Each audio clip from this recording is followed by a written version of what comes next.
Good morning, Boker Tov. Welcome back to Living with Emunah. Each and every week, our support group to bring out the best in ourselves of seeing and feeling and connecting with Hashem in our lives, knowing that nothing is random or chance, but everything is by design. And even though that doesn't mean it will be pleasurable, sometimes it's painful.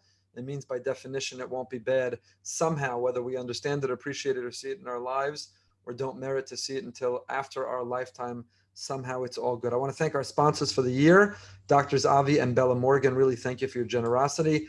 Who sponsored the whole series this year in memory of Dr. Brian Gabbett, whose life was a model of living with Emunah. Really, all we'd need to do each and every week is not even study a text, but just talk about Brian's life, and we would all be inspired to live with greater Emunah. Also want to thank our dear friends, Sal and Leslie Abadi, who've been sponsoring the last several classes in honor of their beautiful children, Joey and Marissa Abadi, and their expected baby. The baby should be healthy and happy. Give the parents and grandparents and Hashem a lot of nachas. So thank you for that sponsorship. We're continuing the piece we've been learning by Rav Schwartz, the author of the Bilvavi, Da'at B'tchonecha, Know Your Bitachon. And we've been defining bitachon. What does it mean to live a life of faith? What does it mean to live a life of emunah?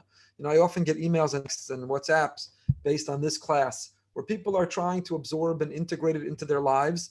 And it's a difficult thing. It's a difficult thing. Members of my own family who challenge me about how do we apply this to our own lives. It's easy for me every Wednesday morning to look into a camera and to say everything is good and everything's from Hashem and everything's the way it's meant to be. But you know what? That's all when well and good enough. But what about when someone's struggling or suffering?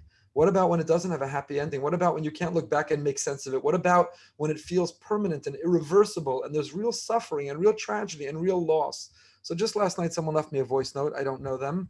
And I tried to respond to it. It was so beautiful how sympathetic and empathetic they were to another family member who's struggling. And they're trying to make sense of a post I had written on our Emunah WhatsApp group that Hashem doesn't give us anything that we can't handle. B'tach b'Hashem, a person who trusts in Hashem, chesed yisovavenu, then His chesed will surround us. He gives us, He empowers us, He energizes, He inspires us. He gives us the courage and the resiliency and the fortitude to be able to withstand whatever He throws our way. And the person said, well, how do you know that?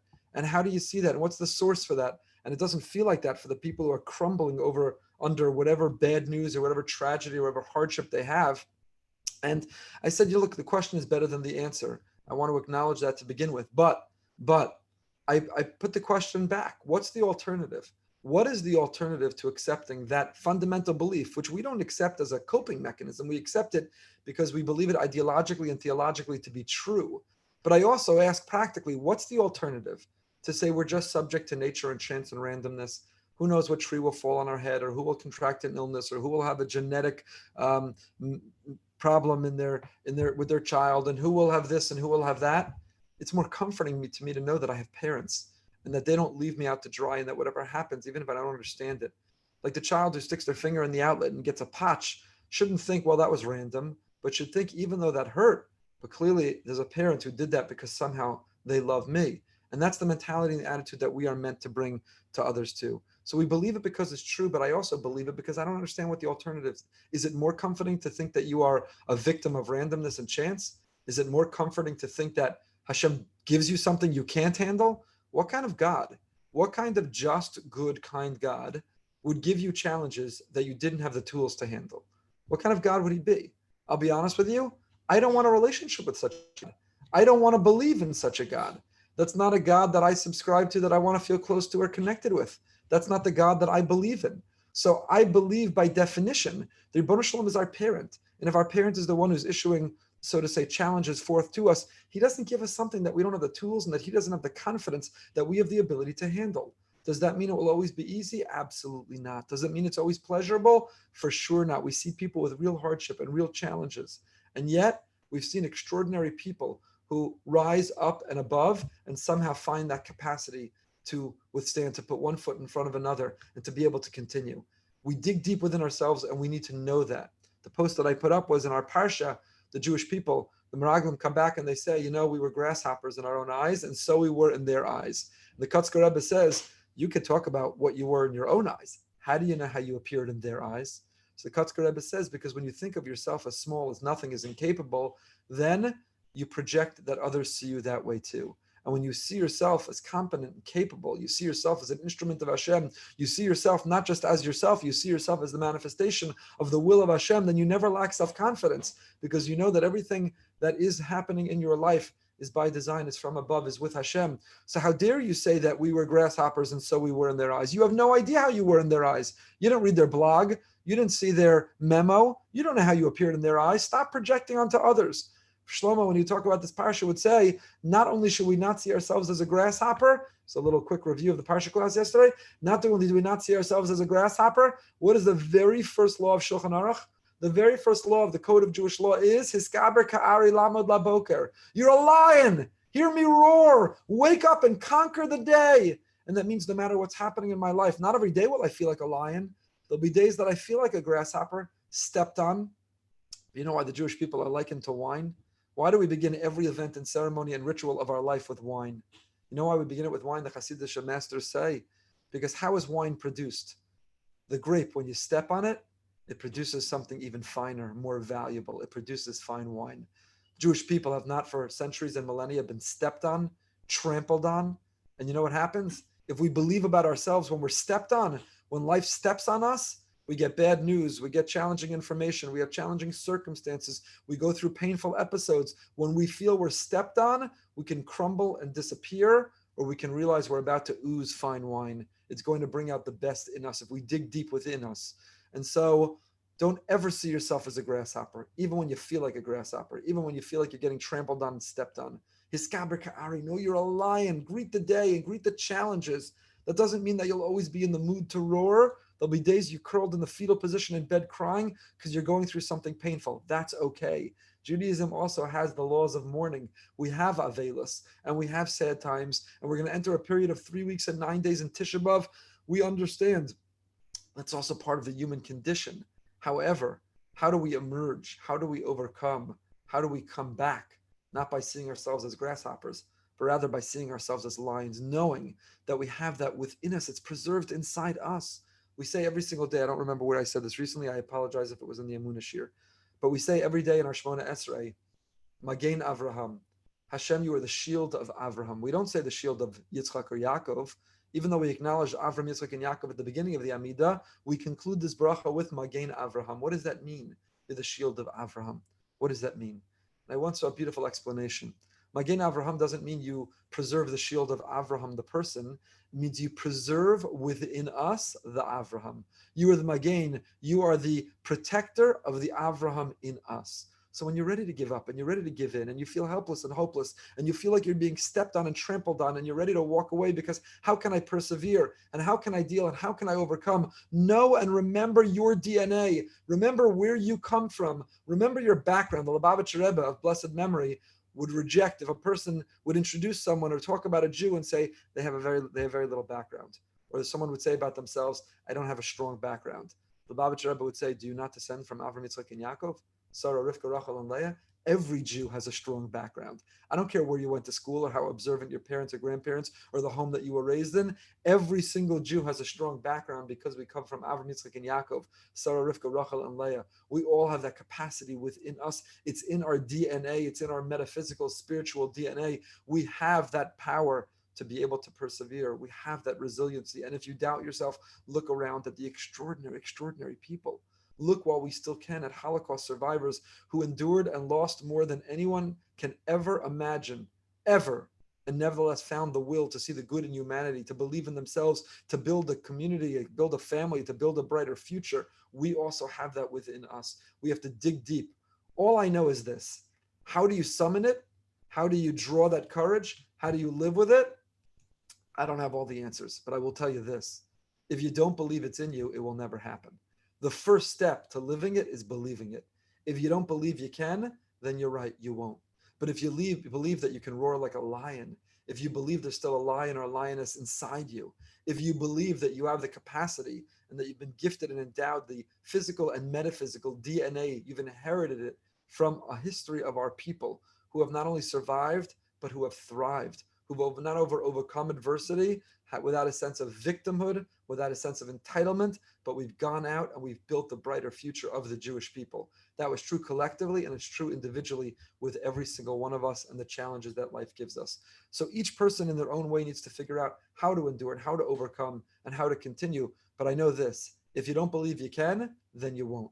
It begins not by seeing yourself as a grasshopper or a cockroach. It begins by seeing yourself as a lion and being prepared to roar again, and to realize that when you get stepped on, it doesn't represent the end. Like the grape that's stepped on, it represents the new beginning of the fine wine that will ooze out. When you feel that you've been stepped on by life, that fine wine is going to ooze out. Okay, anyway, that's just because I've been having communications with different people reacting, and it's complicated. But I just tell you the way I think about it.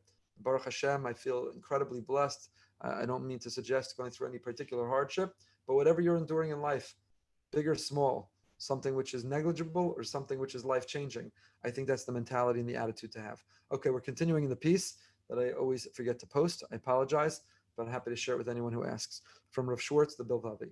Ha'agdara shenikres bitachon atzmi, yisoda bitaos. There's a concept called bitachon atzmi, which means, how do you translate bitachon atzmi? Self-assurance. It means self-confidence is a mistake. It's a mistake.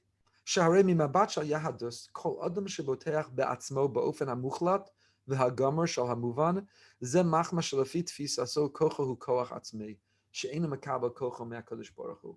We're not talking about a healthy self-esteem. We're not talking about a healthy self-confidence. We're not talking about a healthy self-awareness. We're talking about the arrogant person who always feels, I got this. I can control, I can micromanage, I can manipulate, I can fix anything. The person who walks into every business meeting and says, I got this. I'm so confident about the outcome because I got this. Who walks into surgery, who walks into the courtroom, who walks into the negotiation, who walks into the kitchen or the gym or the supermarket. I don't care who walks into anywhere and any interaction in life and says, I'm self-assured. I have such self-confidence. I got this. That's not a Jewish viewpoint. It's not a Torah way of looking at life. If a person is arrogant and egotistical and thinks that they have all the answers, they can micromanage and manipulate, they can conquer the world, and that the skills and the talents that they have are permanent and not on loan, it's not a Jewish viewpoint. Why? Because where is Hashem in that equation? Where is God? What have they done with God?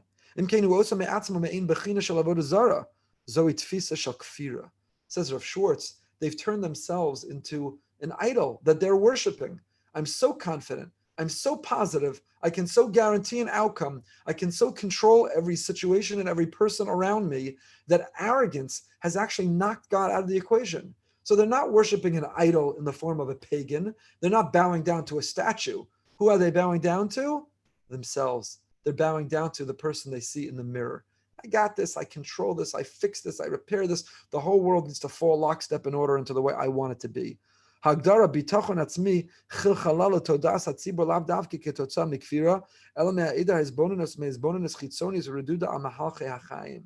Says Rav Schwartz, before we judge or dismiss the people who think that way, it doesn't come from a place of arrogance. The person doesn't sit down and say, I'm so self-assured and I have such self-confidence because I worship an idol and I am that idol and I invite the world to worship me and bow down to me. The person's not Haman. The person is not Paro. The person is not evil. It doesn't have nefarious schemes or plans. Why does it come? It's cultural. It's cultural because the world we live in is that external world, not the internal voice of the Tzelem Elokim. It's not that internal voice, the manifestation of godliness, but we live in a place that is that external voice that sees the battles. And what happens? We hear all those pep talks and motivational speeches that says if you're going to win in that battle, you got to believe in yourself and know that you can conquer and know that you have that power. We just gave that talk ourselves at the beginning of this. However, when we gave that talk, we didn't give it as if we ourselves are the source of it. The reason we can be confident and the reason we can believe and the reason that we have hope and faith is not because the belief is in ourselves. The address, the destination of our belief is not us, it's HaKadosh Baruch Hu, it's the Almighty. Because we know He's in us, because we know He's protecting and preserving the Avraham and the Yitzchak and the Yaakov, the Sarah, Rivka, and Rachel and Leah in us. It's Hashem ultimately that we are seeing. When a person is too self-assured and too self-confident, thinks they can micromanage and express their power over everything, they are competing with the Almighty and they're knocking him out of the equation. That is not a Jewish view. He says, let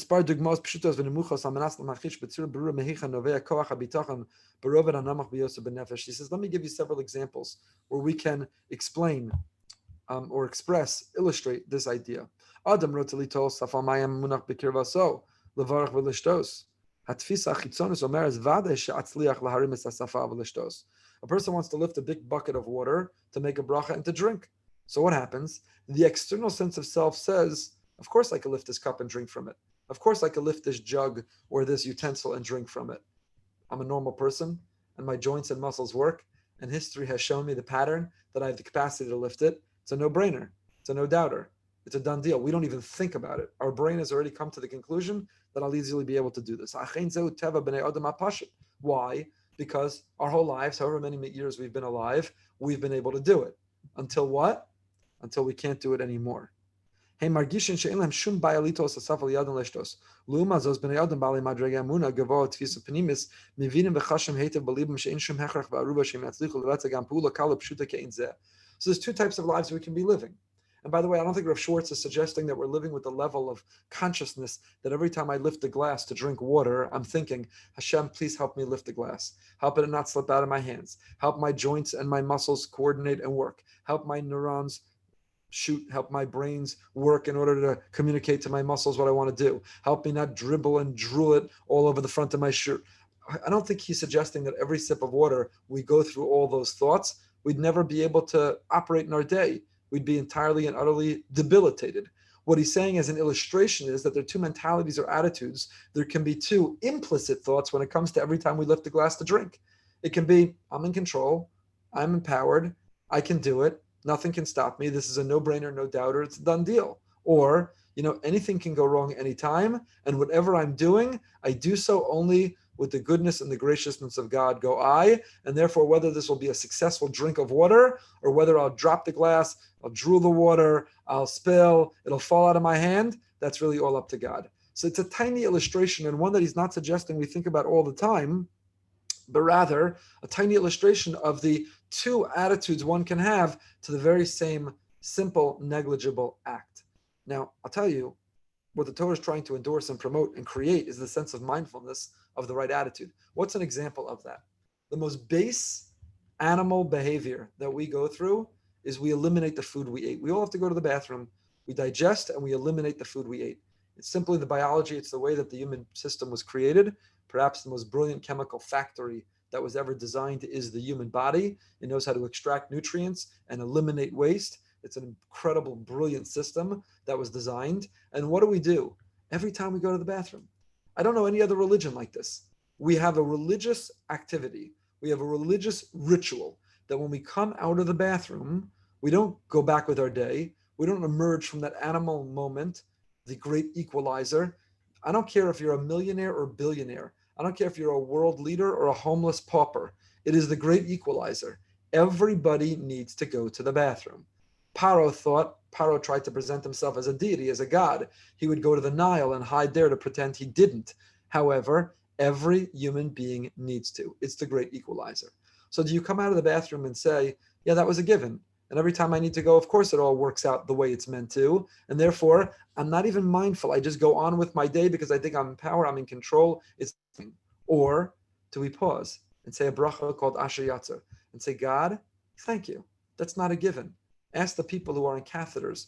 Ask the people who are on ostomies whether that is a given. Ask the people with GI disease, as in every Ashkenazi Jew on the planet.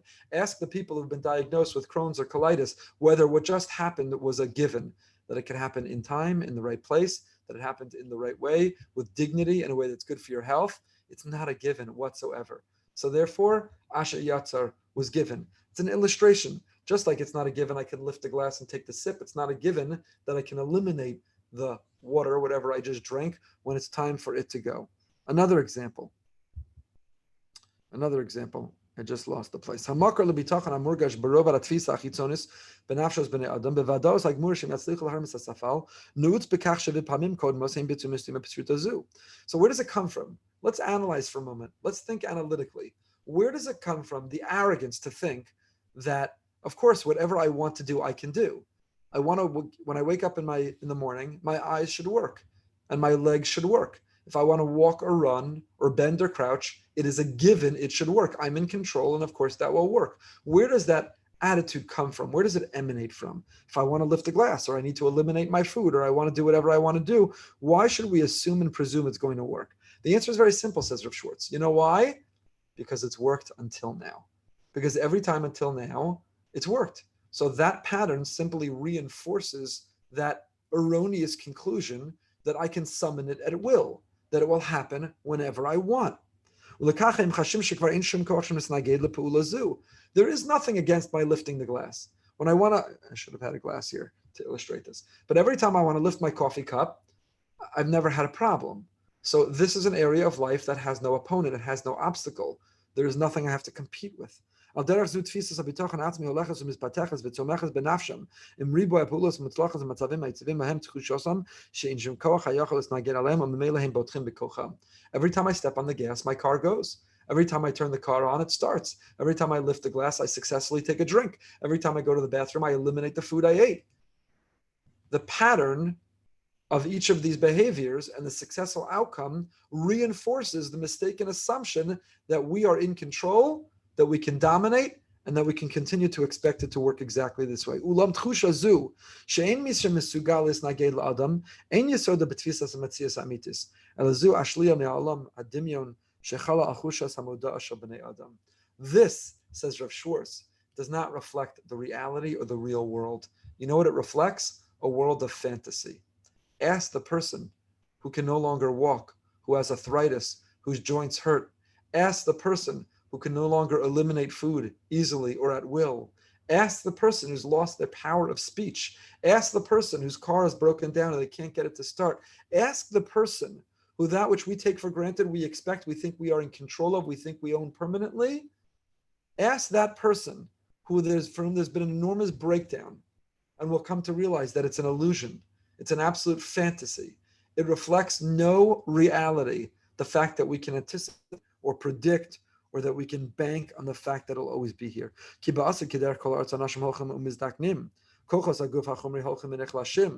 natural order is that people get older and things down and they don't work. You have to ask someone else to pour you the drink or to carry it over for you or to lift it to your lips. That's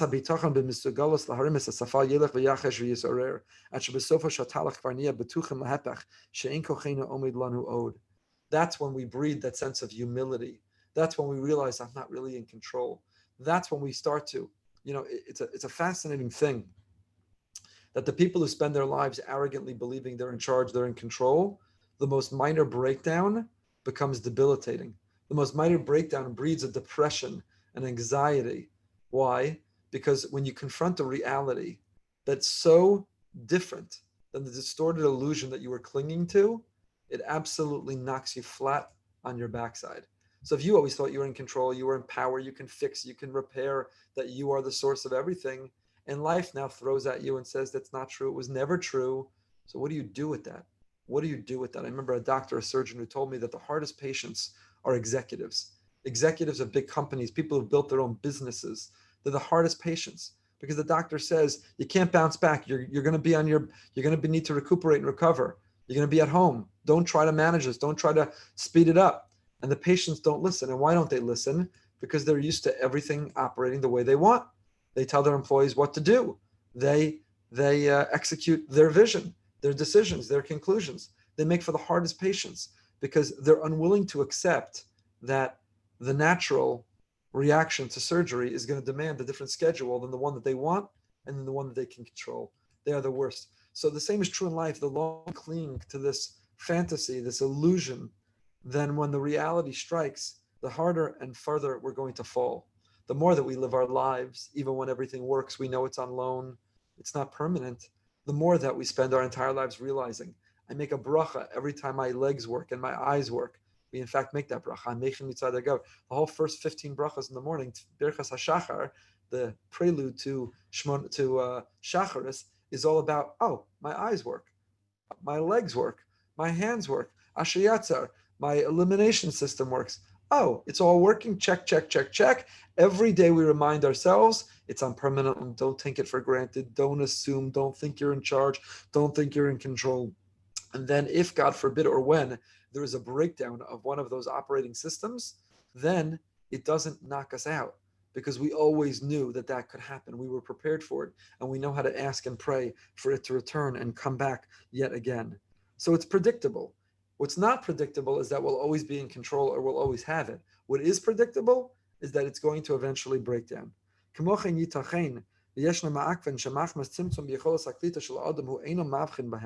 ואכן כל אדם פעמים נזכר במקרים שמסיבה עלומה למראה שהיה נראה שאין כל מניע מלהצליח לשטוס מתוכן הספל, לבסוף הספל נפל ונשבר, בתוכנו נשפך.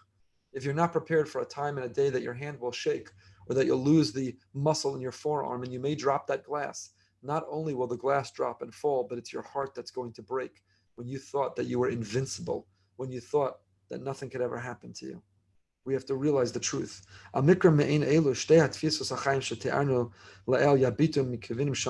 There are two perspectives. There are two attitudes. There are two approaches. You're either living your life with God or living without Him.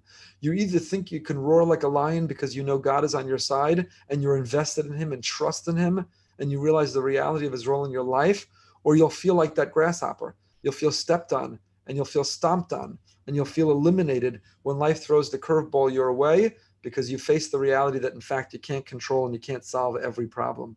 So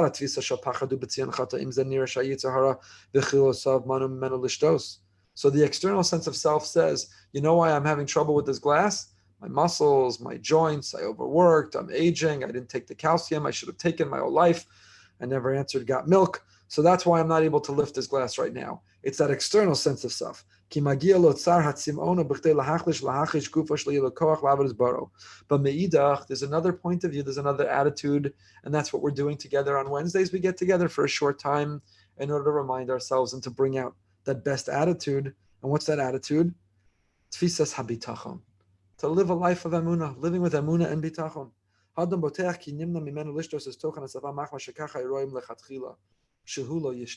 That when you drop that glass, you say, oh, it's not because of my aging or my arthritis. It's not because of my calcium deficiency. It's not because it was slippery and I should have tried it on the outside. And it's not because the person who handed it to me let go. You know why the glass dropped and broke and fell?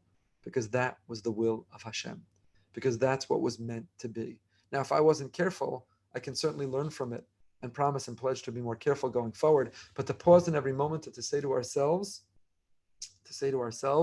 that's what was meant to be. Nothing happens by accident. Now, this is a complicated area, and we've discussed several times. There's a debate between the Rambam and many others. Reb Nachman has a very extreme view.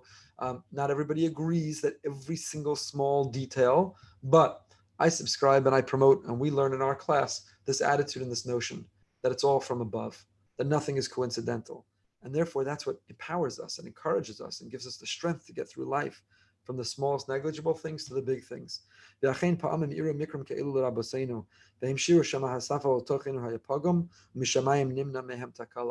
great rabbis, if you go back to Chazal and you understood the attitude of our rabbis in the Talmud, you will see that you know what they would conclude when they drop the glass and it spills everywhere? What they would say is, it wasn't meant for me to drink that. Maybe there was a poison in the liquid. Maybe it was going to be detrimental to my health. Maybe it was going to fill my bladder and leave me in a position to have to go to the bathroom in a place where there is no bathroom. Maybe, who knows, but it wasn't meant to be.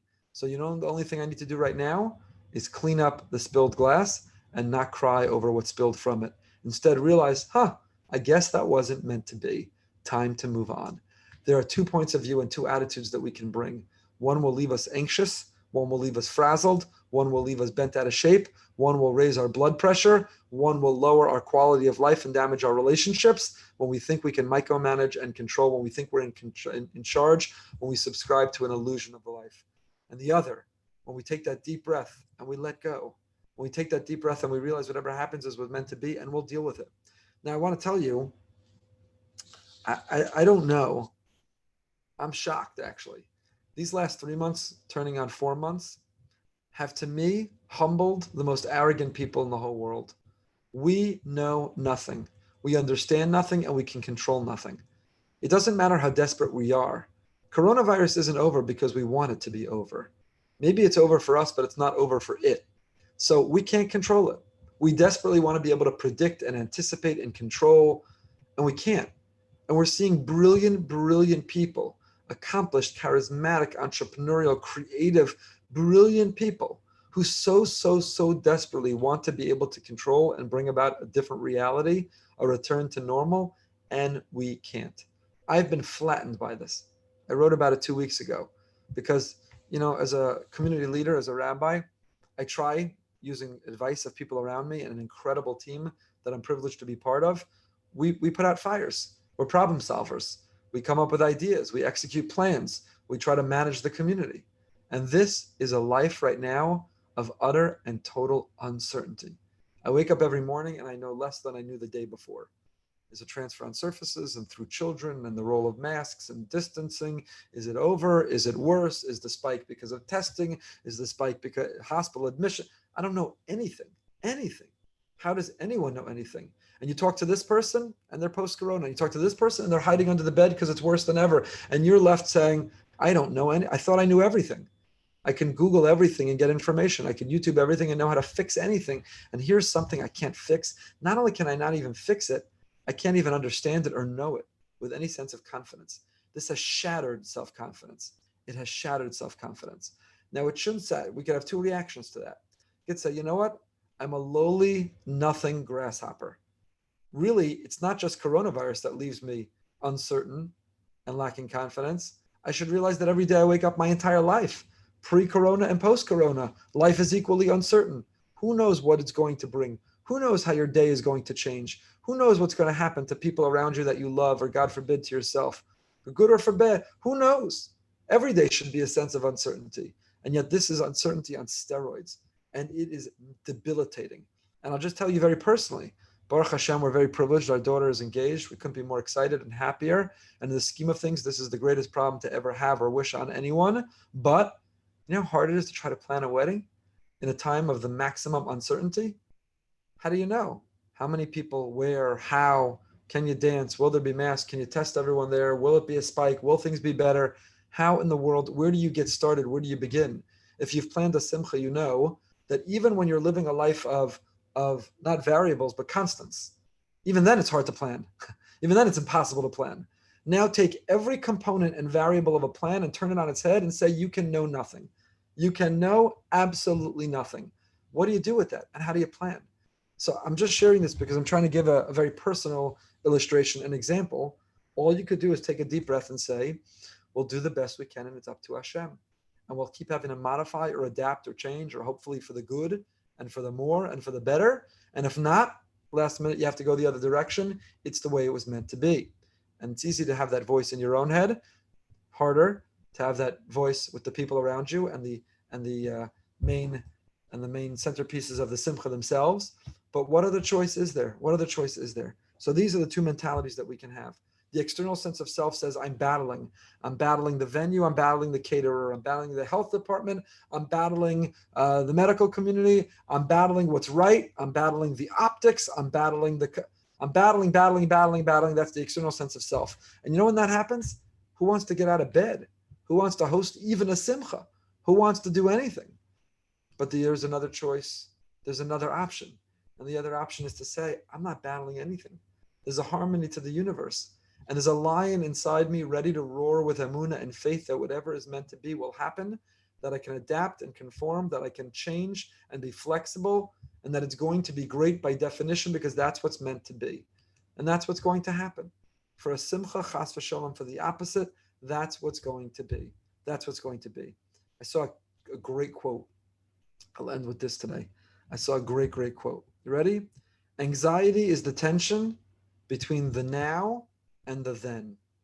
Anxiety is just the tension between the now and the then. We'll get to the then, and we'll get to the post-then. Whatever the then is, a simcha, God forbid the opposite. Whatever date on the calendar, whatever milestone. We'll get to the then, whatever the then is that we have to get through. We'll get to the then. Anxiety is the tension between the now and getting to the then. But it doesn't have to be. That anxiety is there if we're living our external sense of self. But if you're living your internal sense of self, if you're living not with the worst of you, the best of you, not the battling you, but the harmony you, not the egotistical, arrogant you, but the submissive, confident, trusting in Hashem sense of you, then you could eliminate that anxiety between the now and the then. Just fast forward to the then. Fast forward to the then and say, whatever it will take to get from the here, from the now to the then, I trust in you. So it will be what it'll be, and we're good to go. And I'll do my best with whatever I can in any given moment, but it's going to be okay. It's going to be okay. This is a daily and an hourly and a moment-to-moment choice that we make. Which version of ourselves do we want to express? Do we want to tap into? Do we want to live? That's the question on us. It's a question on us because we have the capacity to roar like a lion. We'll come full circle the way we began. We can see ourselves as that incompetent, incapable grasshopper stepped on by the universe, or we can see ourselves as that lion ready to roar with emunah and bitachon. Not roar with arrogance that we can solve every problem, but roar with the knowledge that we can eliminate that anxiety, that we might as well be at the then now because it will be no different. There is no tension between the two because both we know with confidence that we're going to be okay, that it's going to work out because by definition that's the way it's meant to be and that's the way it is. So we'll pick up with this next time as we continue to all work on ourselves. Thank you so much for joining.